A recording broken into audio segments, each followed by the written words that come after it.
How you doing, folks? Dave Brown here with the New Populist. Thank you for joining me again. I'm looking over at Europe, trying to figure out what happened to that continent. Europe has a history of being a very powerful and influential place. Obviously, we have the British running around the world, colonizing the world. We have France and Napoleon and his armies charging across Europe over to Russia. And then in the 20th century, we did have that guy with the mustache in Germany who commanded some pretty strong armies. But post World War II, it seems that Europe has devolved into being this petulant child that doesn't really have a place among the big boys. And watching this conflict with Russia and Ukraine and seeing Donald Trump try to negotiate an end to it, we have the Europeans scratching and clawing, trying to stop this from happening, which for me is perplexing considering that ultimately it is the United States that will fight this war if it continues and escalates. That's why we have Emmanuel Macron, who just visited, where he was trying to get Donald Trump to commit to defending the Europeans if European troops went to Ukraine. And then we're going to have Starmer from the UK come to the US as well to convince Donald Trump of the same. So you have a continent who can't defend itself, who relies on the U.S., telling us or mocking Donald Trump as being weak and an apologist or a Putin puppet, and that he's a coward for not standing up to the evil dictator. Despite the fact that Europe can't fight the Russians by themselves. That's a little annoying. It's kind of like Europe is the girlfriend at the bar who's pushing her boyfriend to fight the big guy in the corner who accidentally bumped her. And it's like, you're not fighting this fight. I'm the one who's going to get beat up. So don't call me a wimp for not wanting to fight the big guy if you don't want to deal with yourself.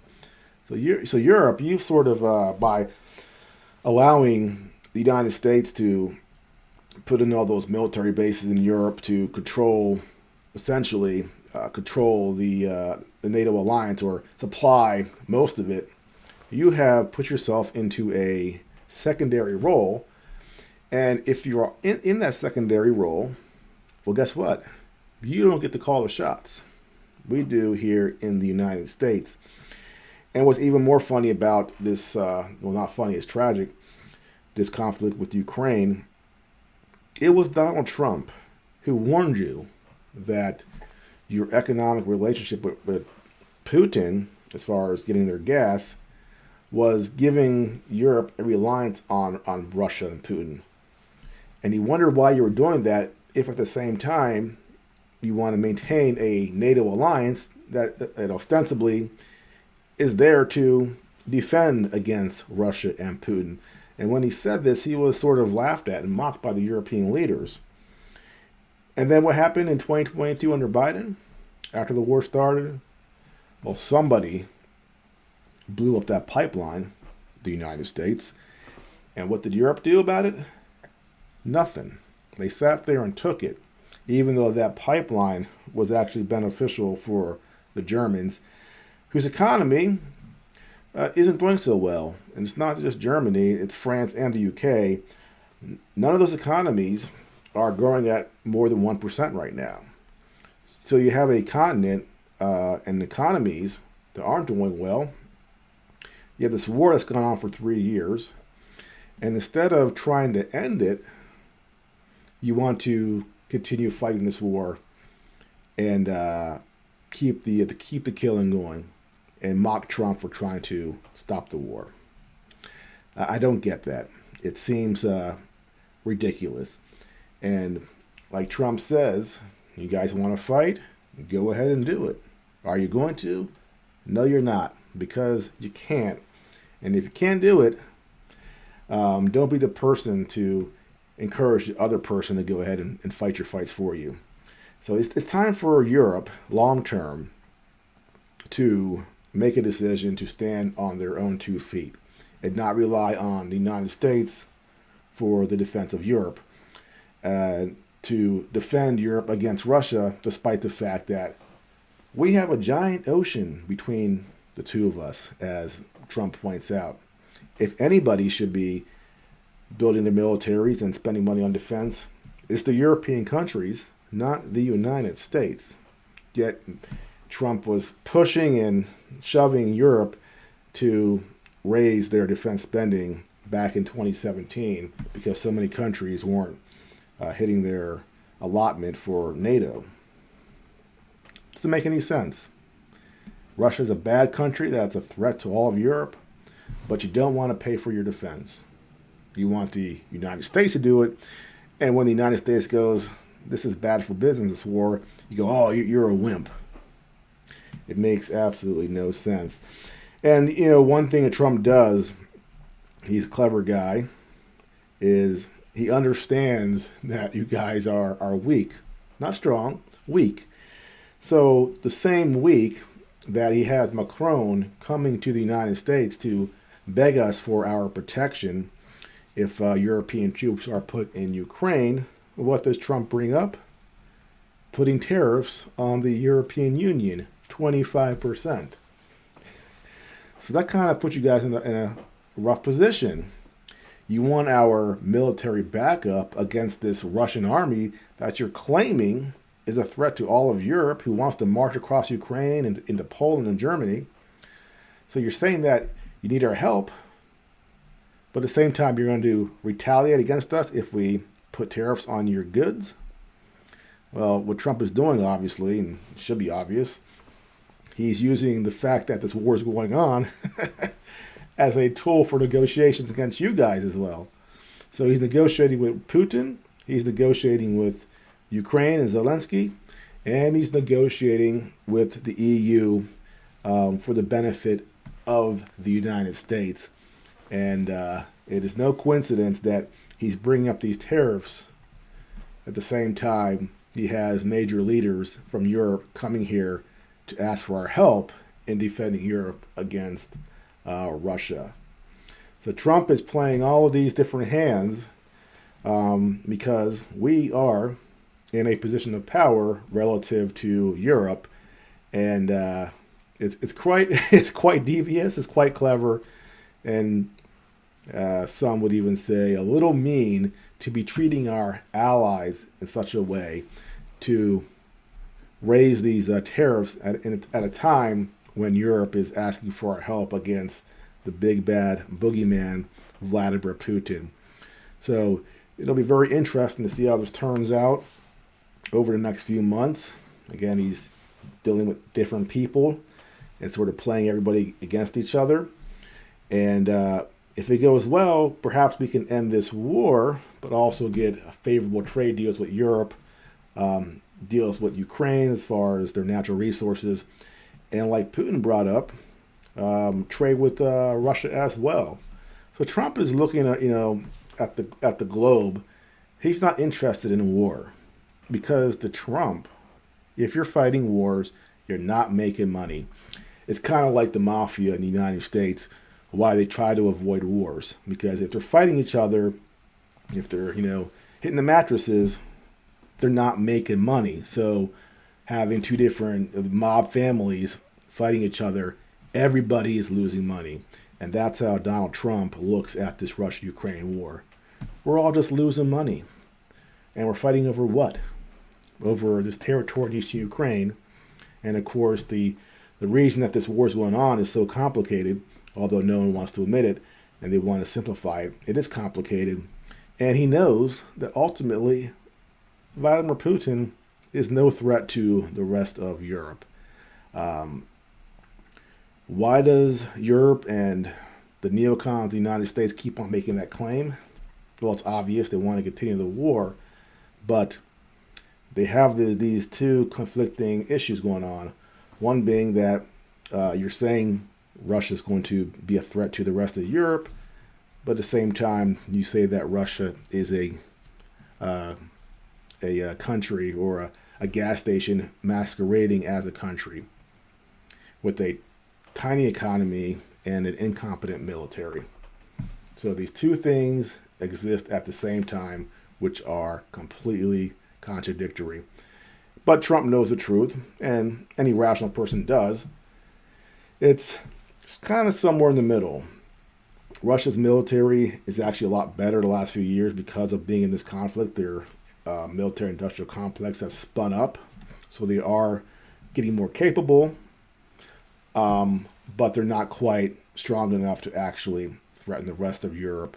And what benefit would it serve Russia to actually want to fight in Poland or Romania? It would be an absolute disaster. And if the United States actually applied more pressure, it would be catastrophic for the Russians. So they have no need or want to move out of Ukraine. That talking point is just used to scaremonger to keep the war going. But back to these tariffs, I think it's interesting. A lot of countries have tariffs. A lot of countries. But the funny thing is, the only time people act like tariffs are the worst thing ever is when it's Donald Trump trying to apply them, which I find interesting. So when China has tariffs, no one talks about it. India, the European Union, everyone has tariffs. But it's only bad, it's only destructive when the United States does it. So, for example, the European Union, they have a 10% tax on U.S. cars coming into Europe, while the United States has a 2.5% tax. And that's something that Trump has pointed out. Although the United States does have a 25% tariff on light trucks coming from outside of the United States to protect the domestic light truck industry, which is why the Ford F-150 is the most popular truck in the United States. So we don't have competition from Japan and Europe for trucks, although I would argue that our infrastructure is different and our culture is different. So the trucks that are in Europe and Japan, well, quite frankly, we don't want to drive them. They're too small and wimpy looking, except for some of the trucks from Japan, the Tacomas. They're pretty good. They're smaller trucks, very efficient, and they are pretty popular here. But generally, we don't want the small, wimpy trucks. We want the big trucks here in the United States with our open roads and our big country. So I'm not sure if that tariff matters that much at this point coming from Europe. But again, Europe has their tariffs. We have ours. India has theirs. And the main reason tariffs are put on is to help domestic industries grow, especially when they're relatively young and new, and they're competing against countries who have, in those industries, a lot of development and very mature. And the longer you've produced something, the better your techniques are and the cheaper you can produce it, which is why the new industries always struggle against the established industries, which is why countries put those tariffs on. I remember living in India. They put tariffs on all of the imported alcohol. So you want some Jack Daniels, you're paying a huge tariff or a huge price in India to have that. So consequently, if I wanted to drink and I wanted to go buy some booze, I would have to go and buy the local product, which, by the way, not bad. Not bad at all, actually. And once you mix it with a little Coke, who cares, right? So India has those tariffs to protect the domestic alcohol producers from competing against the established brands that come from the United States and Europe. And does that mean that it's bad for India? It depends. It all depends. And that's the thing. When the United States does it, it's so bad for the American people. And how dare the United States do that? But when other countries do it, we don't even talk about it. And that's why Trump always says it's not fair. And we are the biggest economy in the world. We are the big dog, so people do treat us a little differently. and our actions do draw more attention.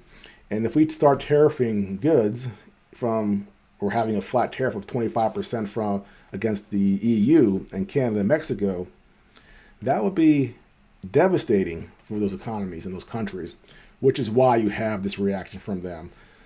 So they know it would be bad for them. So what they did was try to convince us, the American people, that, oh, it's going to be really, really, really bad for you as well. So you better not have that happen because we can adjust and it's going to hurt you more. Not really.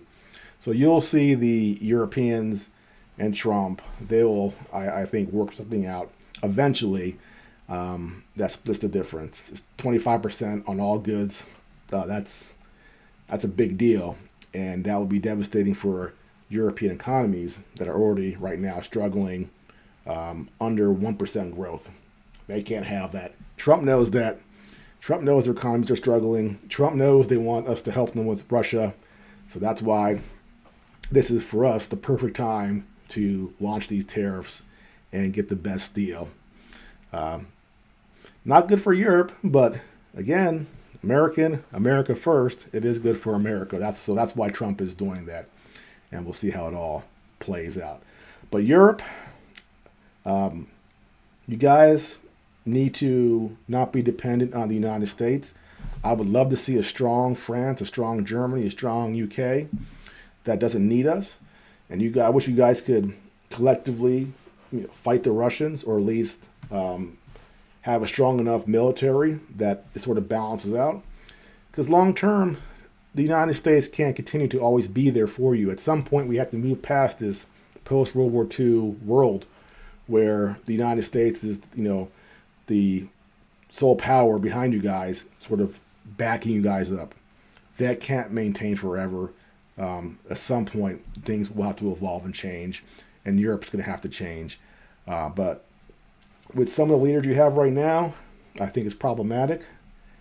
We had J.D. Vance go over to Europe and give a speech about free speech, and everybody freaked out, and we sort of proved his point.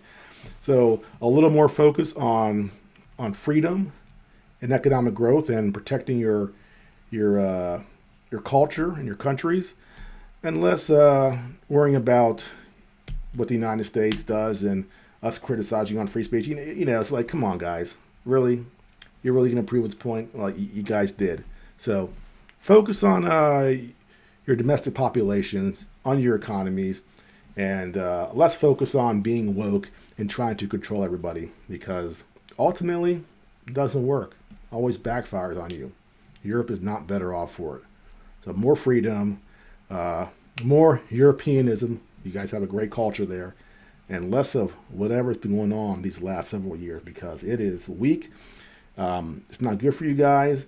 And it puts you in this really bad position of being between Russia and the United States, a rock and a hard place. So try to get yourselves out of that position and stand on your own 2 feet. That would be great for Europe.